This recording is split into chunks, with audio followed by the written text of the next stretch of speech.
नमस्कार दोस्तों, स्वागत है आपका अपने चैनल प्रभात तिवारी स्टडी आईक्यू पे। दोस्तों हम लोग 25 मार्च को एसएससी जीडी की वैकेंसी का बेसब्री से इंतजार कर रहे थे और एसएससी की साइट पर जा जाकर दोस्तों हम लोग थक गए। लेकिन दोस्तों एसएससी का कोई नोटिफिकेशन नहीं आया और रात में 9 बजे नोटिफिकेशन आता है और वहाँ पर लिखा रहता है दोस्तों कांस्टेबल तो लिखा रहता है, लेकिन वहाँ पर लिखा रहता है दिल्ली पुलिस। तो वहाँ से हमें नोटिफिकेशन तो नहीं मिलता है, लेकिन उम्मीद करता हूँ कि आपका 30 मार्च तक नोटिफिकेशन आ जाएगा। नोटिफिकेशन की मत दिक्कत करिए, क्योंकि आपकी वैकेंसी दोस्तों कन्फर्म है, 100% श्योर है कि आपकी वैकेंसी आएगी। और जो लोग ये बार-बार यूट्यूब पर भ्रामक विज्ञापन फैला रहे हैं कि आपकी वैकेंसी आ गई है, एसएससी ने जारी किया नोटिस, या फिर ट्वीट करके ये बताए, वो बताइए, उनकी बातों में मत आइए। क्योंकि अगर आप खुद भी अगर देखना चाहते हैं तो एसएससी की ऑफिशियल साइट पर जाकर आप नई नोटिस जो आती है उसको देख सकते हैं। तो ये बात मत ध्यान दीजिएगा, कोई अगर यूट्यूब पर फेक जानकारी फैला रहा है कि भैया एसएससी ने अपना नोटिफिकेशन जारी कर दिया है या फिर नई नोटिस दिया है या फिर अभी ट्वीट करके बताया, तो एसएससी के पास उतना टाइम रहता नहीं है। मैं सीधी बात करता हूँ, कोई भी फालतू की चीज़ें मेरी करने का कोई फितरत नहीं है, तो इस बात को आप लोग ध्यान रखिएगा। और जो लोग चैनल पे नए हैं उनके लिए मैं बहुत महत्वपूर्ण जानकारी लाया हूँ, क्योंकि अगर आप एसएससी जीडी का सपना देख रहे हैं और आप चाहते हैं कि अपनी बेस्ट प्रेफरेंस को भरें और आप सबसे बढ़िया जॉब को करें। वैसे दोस्तों एसएससी जीडी में जितनी भी जॉब होती हैं, चाहे आपकी बीएसएफ हो या सीआईएसएफ हो, सीआरपीएफ हो, एसएसबी हो, आईटीबीपी हो, असम राइफल्स हो, या फिर दोस्तों आपका एनआईए या फिर एसएसएफ, कोई भी पोस्ट हो दोस्तों, सब में दोस्तों अपने आप में एक बहुत बढ़िया पोस्ट होती हैं। क्योंकि दोस्तों ये गर्व की नौकरी होती है। देश की सेवा करना दोस्तों एक गर्व की बात है, और दोस्तों जिसके तन पर वर्दी होती है उसके लिए दोस्तों इससे बड़ी गर्व की बात कोई हो ही नहीं सकती। तो पोस्ट दोस्तों सबसे बढ़िया है। कुछ लोग चाहते हैं कि कुछ बढ़िया पोस्ट मिले, तो उनके लिए मैं बताना चाहता हूँ कि आप पोस्ट प्रेफरेंस को भरते समय एसएससी जीडी की किन बातों को ध्यान रखें और कौन सी पोस्ट सबसे पहले भरें। तो जो लोग चैनल पे नए हैं प्लीज़ यार चैनल को सब्सक्राइब कर दें और वीडियो को थोड़ा सा शेयर कर दें, क्योंकि काफ़ी लोगों को डाउट रहता है कि हम कौन सी पोस्ट प्रेफरेंस करें, और वो साइबर कैफ़े के पास जाते हैं तो साइबर कैफ़े वाला भी क्या करेगा दोस्तों, उसके उतनी नॉलेज होती नहीं है। क्योंकि अगर उतना नॉलेज अगर उसको होता तो आज साइबर कैफ़े नहीं चला रहा था होता, वो कहीं पर दोस्तों अभी जॉब कर रहा होता। तो प्लीज़ वीडियो को थोड़ा सा शेयर करें, जिससे कई लोग परेशान हैं उनको भी थोड़ी जानकारी मिल जाए।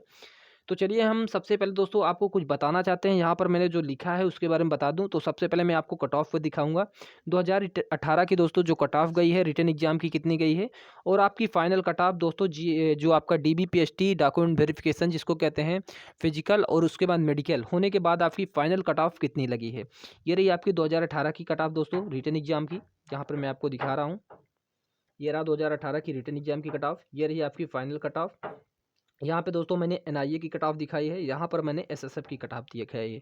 दो ही कट ऑफ दिखाया हूँ, क्योंकि बाकी कट ऑफ दोस्तों आपकी 90 से नीचे गई थी, लेकिन दोस्तों ये जो दो कट ऑफ थी ये दोस्तों 90 के ऊपर गई थी। तो मैं आपको बताऊंगा कि किस पोस्ट को आप सबसे पहले भरें। तो सबसे पहले कट ऑफ के बारे में डिस्कस करेंगे। यहाँ पर मैंने फीमेल की भी कट ऑफ दिखा दी है। जो लोग कट ऑफ को देखना चाहते हैं उनको भी मैं बता देना चाहता हूँ कि यहाँ से आप अपनी कट ऑफ को देख सकते हैं कि प्रीवियस आपकी कट ऑफ कितनी गई थी, और 2015 में आपकी कट ऑफ कितनी गई थी वो भी मैं आपको दिखा दूंगा। और कौन सी पोस्ट प्रेफरेंस भरनी है दोस्तों, किस प्रकार आपको भरना है, वो भी आपको इस वीडियो में मिलेगा। तो चलिए ज़्यादा ना समय लेते हुए दोस्तों हम अपने टॉपिक को शुरू करते हैं। तो सबसे पहले दोस्तों मैं क्या करता हूँ, आपको सबसे पहले 2018 की कट ऑफ दिखाता हूँ। सबसे पहले दोस्तों आपको दिखाता हूँ एनआईए जिसको कहते हैं दोस्तों आपकी नेशनल इन्वेस्टिगेशन एजेंसी, इसकी कट ऑफ दिखाता हूं। उससे पहले मैं बता देता हूं कि एनआईए का काम क्या होता है। एनआईए दोस्तों एक राष्ट्रीय जांच एजेंसी है दोस्तों, सीबीआई के बाद ये दोस्तों सबसे बड़ी दूसरी एजेंसी है। इसको दोस्तों किसी भी राज्य में अगर जांच करनी हो तो राज्य सरकार की परमिशन की ज़रूरत नहीं होती। सीबीआई की तो दोस्तों परमिशन की ज़रूरत होती है, जो स्टेट गवर्नमेंट होती है। लेकिन दोस्तों जो एनआईए होता है इसको किसी परमिशन की ज़रूरत नहीं होती। बहुत बढ़िया दोस्तों इसकी पोस्ट होती है और बहुत ही बढ़िया इसकी नौकरी होती है। सिविल वर्दी में दोस्तों ज़्यादातर ये रहते हैं, तो इस बात को आप ध्यान रखिएगा। एनआईए दोस्तों, आइए मैं आपको एनआईए की कट ऑफ दिखाता हूँ प्रीवियस ईयर कितनी गई थी। तो सबसे पहले हम कट ऑफ की बात करते हैं। तो सबसे पहले एससी की कट ऑफ देख लीजिए। आपकी दोस्तों रिटन एग्जाम की कट ऑफ बता रहा हूँ, फाइनल कट ऑफ मैं आगे बताऊंगा। तो एसटी की जो कट ऑफ गई थी आपकी 92.89, कितनी गई थी 92.89 आपकी एसटी की कट ऑफ गई थी। यहाँ पर दोस्तों दूसरे नंबर पर क्या आया है, ईएसएम। ईएसएम का मतलब दोस्तों होता है एक्स सर्विसमैन। एक्स सर्विसमैन की कट ऑफ की बात करते हैं तो आपकी 75.62 कितनी गई थी, 75.62 गई थी आपकी ईएसएम की कट ऑफ। अब बात करते हैं ओबीसी की कट ऑफ के बारे में। तो ओबीसी की कट ऑफ दोस्तों आपकी 96.60, कितनी 96.60 दोस्तों आपकी ओबीसी कट ऑफ गई थी। यहाँ पर दोस्तों आया था अनरिजर्व, अनरिजर्व जिसको आप कहते हैं जनरल। जनरल की कट ऑफ की बात करते हैं तो जनरल की कट ऑफ आपकी कितनी गई थी 96.98, कितनी गई थी 96.98 दोस्तों आपकी यूआर की कट ऑफ गई थी। ये तो दोस्तों थी आपकी रिटन एग्जाम की कट ऑफ। अब बात करते हैं दोस्तों एनआईए के दोस्तों डॉक्यूमेंट वेरिफिकेशन फिजिकल और मेडिकल होने के बाद दोस्तों आपकी कट ऑफ कितनी गई थी। तो यहाँ पर दोस्तों देख रहे हैं 3 नंबर आपकी कट ऑफ बढ़ गई थी, कितनी 3 नंबर दोस्तों आपकी एसटी की कट ऑफ बढ़ गई थी। फाइनल कट ऑफ आपकी बनी थी 95 पॉइंट, कितनी बनी थी 95.55, 95.55 दोस्तों आपकी एसटी की कट ऑफ बनेगी आपकी फाइनल कट ऑफ।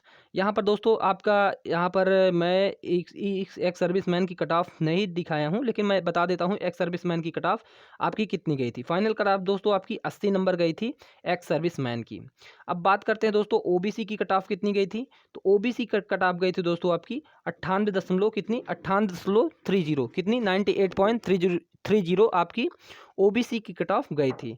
अब बात करते हैं दोस्तों यूआर जिसको आप कहते हैं अनरिजर्व यानी जनरल की कट ऑफ की बात करते हैं तो यहाँ पर 100 में 98.62। तो यहाँ से दोस्तों देख रहे हैं 100 के क्वेश्चन में आपकी लगभग 99 नंबर की कट ऑफ आपकी अनरिजर्व और जनरल की दोस्तों यहाँ पर कट ऑफ गई थी। कट ऑफ ज़्यादा जाने का चांस इसलिए होता है क्योंकि इसमें जो वैकेंसी आती है मुश्किल थी पूरे दोस्तों आपके ऑल इंडिया ओवर में आपके हमको तो लगता है 106 107 वैकेंसी थी दोस्तों। इसीलिए दोस्तों इसकी कट ऑफ जो है बहुत ज़्यादा जाती है क्योंकि दोस्तों यहाँ पर पोस्ट कम होती है, बहुत ही अच्छी नौकरी होती है, तो इसलिए इसकी कट ऑफ थोड़ी ज़्यादा जाती है। अब बात करते हैं आपका 2015 में कितनी गई थी।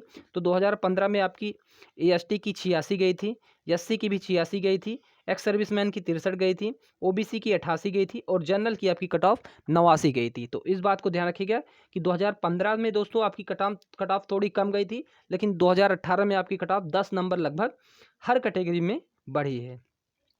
अब बात करते हैं दोस्तों एसएसएफ की। सबसे पहले जान लीजिए एसएसएफ का काम क्या होता है दोस्तों।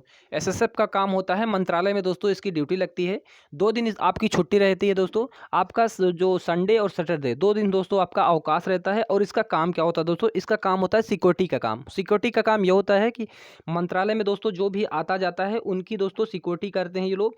चेकिंग करते हैं कि कुछ जो है हथियार तो नहीं ले जा रहे हैं या फिर कोई भी नशीली पदार्थ तो नहीं ले जा रहे हैं।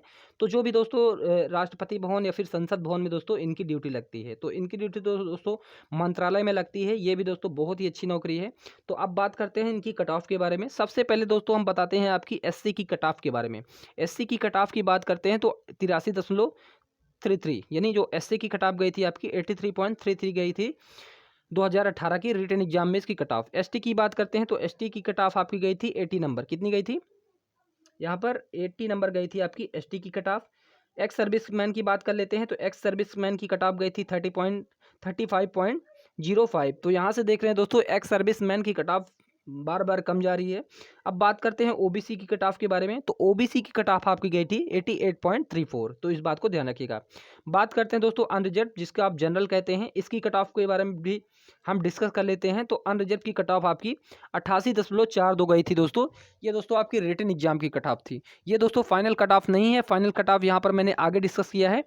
अब बात करते हैं फाइनल कट ऑफ की। एससी की कितनी गई थी फाइनल कट ऑफ आपका डीबीपीएसटी मेडिकल, उसके बाद डॉक्यूमेंट वेरिफिकेशन होने के बाद आपकी कट ऑफ जो फाइनल कट ऑफ लगी थी सिलेक्शन वाली वो आपकी लगी थी 84.83। अब बात करते हैं दोस्तों एक्स सर्विसमैन की। एक सर्विसमैन की 36 गई थी, एसटी की आपकी 82.96 गई थी। और दोस्तों ओबीसी की कट ऑफ कितनी गई थी 90.66 और जनरल की कट ऑफ कितनी गई थी 90.63। तो यहाँ से देख रहे हैं कि इस बार दोस्तों ओबीसी की कट ऑफ ज़्यादा चली गई थी जनरल के मुकाबले 0.2 तो देखिएगा 90.66 ओबीसी की है और 90.63 दोस्तों आपकी जनरल की है। तो इस बात को ध्यान रखिएगा कि जनरल और ओबीसी की कट ऑफ लगभग सेम रहती है, क्योंकि यहाँ पर दोस्तों अगर आप एज रिलैक्सेशन ले लेते हैं, अगर आपने ओबीसी का एज रिलैक्सेशन ले लिया तो दोस्तों आप केवल ओबीसी में ही फाइट करेंगे, आप जनरल में नहीं आ सकते। तो ये दोस्तों एक बात ध्यान रखिएगा कि अगर आप एज में छूट ले रहे हैं, जी हाँ, एज में अगर आप छूट ले रहे हैं तो आपकी काउंटिंग दोस्तों ओबीसी में ही होगी, तो आप जनरल में फाइट नहीं कर सकते हैं। तो इसलिए कट ऑफ थोड़ा ज़्यादा क्लोज हो जाती है क्या कहते हैं जनरल और ओबीसी की। अब बात करते हैं दोस्तों आपकी फाइनल कट ऑफ लगी थी 2018 की कितनी 81 नंबर एससी की, 79 नंबर एसटी की और 85 नंबर ओबीसी की और 86 नंबर दोस्तों जनरल की। तो यहाँ से देख रहे हैं हर साल आपकी कट ऑफ धीरे धीरे बढ़ रही है, क्योंकि पेपर दोस्तों लेवल बहुत आसान होता है। 100 नंबर का पेपर होता है और आपको 90 मिनट का टाइम दिया जाता है। 25 आपके मैथ होते हैं, 25 रीजनिंग, 25 जीएस और 25 आपकी हिंदी इंग्लिश रहती है। हिंदी इंग्लिश दोस्तों आपकी ऑप्शनल रहती है, या तो चाहे आप हिंदी कर सकते हैं या फिर इंग्लिश कर सकते हैं। काफ़ी लोग का डाउट ये भी रहता है कि सर हिंदी और इंग्लिश दोनों अनिवार्य होते हैं, तो जी नहीं, आप चाहे तो हिंदी कर सकते हैं या फिर आप चाहे तो इंग्लिश को कर सकते हैं। अब दोस्तों फीमेल की कट ऑफ भी देख लेते हैं। फीमेल की कट ऑफ बात करते हैं दोस्तों एसएसएफ की, तो 72 नंबर गई थी आपकी एससी की। कितनी गई थी? 72 गई थी आपकी एसटी की। एसटी की गई थी 73, ओबीसी की गई थी 78 और यूआर जिसको आप जनरल कहते हैं, जनरल की कट ऑफ 80 नंबर गई थी। फाइनल कट ऑफ की बात करते हैं तो 70 गई थी और एसटी की कितनी 77 गई थी, ओबीसी की 81 गई थी और जनरल की आपकी 82.39 गई थी। तो इस बात को ध्यान रखें कि फीमेल की कट ऑफ भी दोस्तों आपकी अच्छी खासी गई थी। अब बात करते हैं यहाँ पर दोस्तों आपको पोस्ट प्रेफरेंस क्या करना है। पिछली बार पोस्ट प्रेफरेंस जो दिया था उसी के बारे में बता रहा हूँ। पिछली बार दोस्तों आपका बीएसएफ का कोड कितना दिया था? ए दिया था। सीआईएसएफ का बी था, सीआरपीएफ का सी था, एसएसबी का कितना था? डी था, आईटीबीपी का ई था, असम राइफल्स का एफ था, एनआईए यानी नेशनल इन्वेस्टिगेशन एजेंसी का जी था, एसएसएफ का एच था। तो यहाँ से दोस्तों आपको मैं बताया कि इन सब का कोड क्या था। बीएसएफ का ए, सीआईएसएफ का बी, सीआरपीएफ का सी, एसएसबी का डी, आईटीबीपी का ई ए और असम राइफल का एफ, एनआईए का जी, एसएसएफ का एच। अब क्या करना दोस्तों, जब भी आप फॉर्म को फिलअप करें तो दोस्तों सबसे बढ़िया जो नौकरी होती है आपकी कौन सी होती है? तो सबसे बढ़िया नौकरी आपकी होती है एनआईए। तो एनआईए के लिए दोस्तों क्या कोड था? तो जी। सबसे पहले दोस्तों आपको पोस्ट भरते समय तो क्या डालना होगा? अगर इसी तरह के दोस्तों आपका कोडिंग करते हैं, ये कोडिंग अगर इस बार भी रही तो क्या करना होगा? आपको सबसे पहले एनआईए को भरना होगा और एनआईए का कोड क्या है दोस्तों? जी है। उसके बाद हम देखते हैं एसएसएफ का कोड क्या है। तो एसएसएफ का कोड कितना है? एच है। तो उसके बाद हमको एच भरना है। उसके बाद क्या है दोस्तों? उसके बाद आपकी सीआईएसएफ की भी नौकरी बहुत अच्छी होती है। इसकी जॉब होती है दोस्तों आपकी मेट्रो स्टेशन पर हो गया दोस्तों, या फिर दोस्तों आपकी औद्योगिक जिसका कहते हैं इंडस्ट्रियल एरिया वहाँ पर लग जाता है, या फिर दोस्तों एयरपोर्ट पर दोस्तों, इन सब की दोस्तों यहाँ पर ड्यूटी लगती है। तो उसके बाद आप सीआईएसएफ को भर सकते हैं जिसका कोड बी है। उसके बाद आईटीबीपी को भर सकते हैं। उसके बाद एसएसबी को भर सकते हैं। उसके बाद असम राइफल को भर सकते हैं। उसके बाद बीएसएफ को भर सकते हैं। उसके बाद सीआरपीएफ को भर सकते हैं। तो सीआरपीएफ को दोस्तों सबसे लास्ट में भरना, क्योंकि ये दोस्तों सबसे टफ नौकरी होती है, क्योंकि इनका दोस्तों कहीं भी लग जाता है दोस्तों, पोस्टिंग कहीं भी हो सकता है, चाहे वो नक्सली एरिया हो या फिर चुनाव हो, जहाँ भी दोस्तों ये पैरामिलिट्री फोर्स है, तो इसका दोस्तों बहुत जगह ट्रांसफर होता रहता है। तो इस तरह से दोस्तों आप पोस्ट प्रेफरेंस को भरिएगा।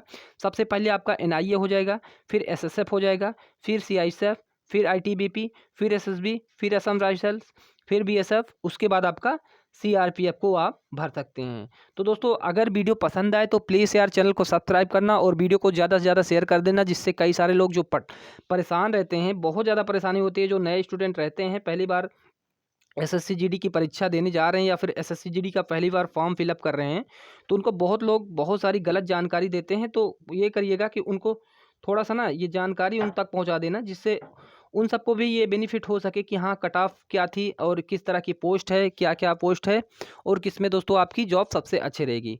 तो अभी के लिए अगर वीडियो पसंद आए तो चैनल को सब्सक्राइब करना। जय हिंद, जय भारत। कामना करता हूँ कि आप सब एसएससी जीडी में सिलेक्ट हों।